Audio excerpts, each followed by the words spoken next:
Have you been to this website yet? Today, the White House officially launched a site where you can order free at-home COVID tests that will be delivered right to your door. The address is covidtests.gov. But how accurate or reliable are these tests? Joining me now is Dr. Geoffery Baird. He's the chair of UW Medicine's Department of Laboratory Medicine and Pathology. Dr. Baird, good morning to you. Good morning to you, too. So these rapid tests are pretty exciting because they make testing really easy and convenient to do right at home. But we've heard that people have had false negatives with these antigen tests, where they test negative first with the antigen test, and then they later test positive with a PCR.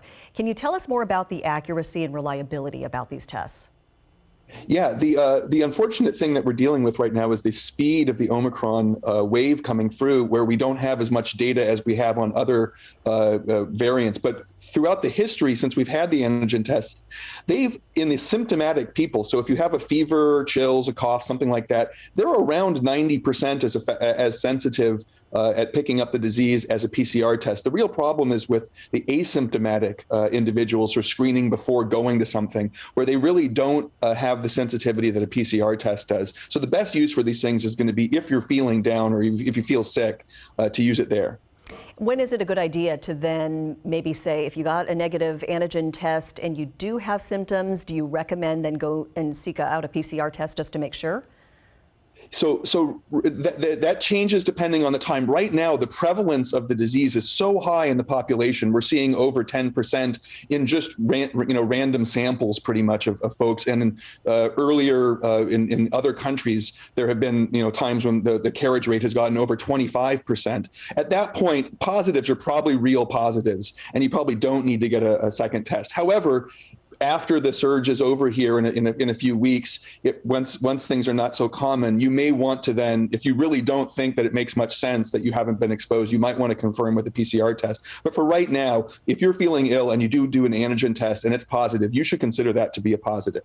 We're learning a real positive. Okay, good to know. And we're learning a lot about this Omicron variant, and information is coming in by the day about it. What do we know about when people are infectious and how these antigen tests come into play about when people get tested? So we have known for quite some time that you're most infectious in the few days following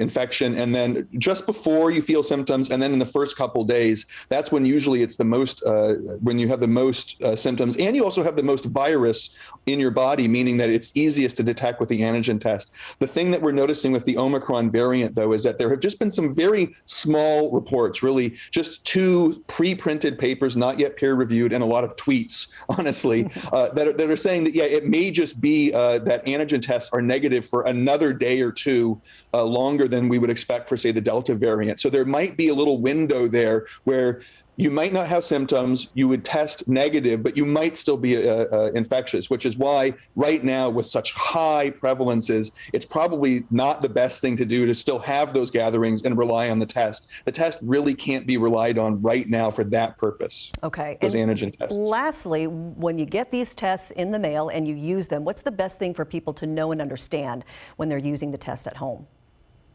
The important thing is to follow the instructions as carefully as you can. Believe it or not, those little plastic devices, those are precision-made medical devices, and it's really important that you follow all of the instructions on them. And when it says to look at it after a certain number of minutes, use your watch, use a stopwatch or use your watch and look at that and make sure that you read it at the right time so you actually get the best possible result that you can out of it.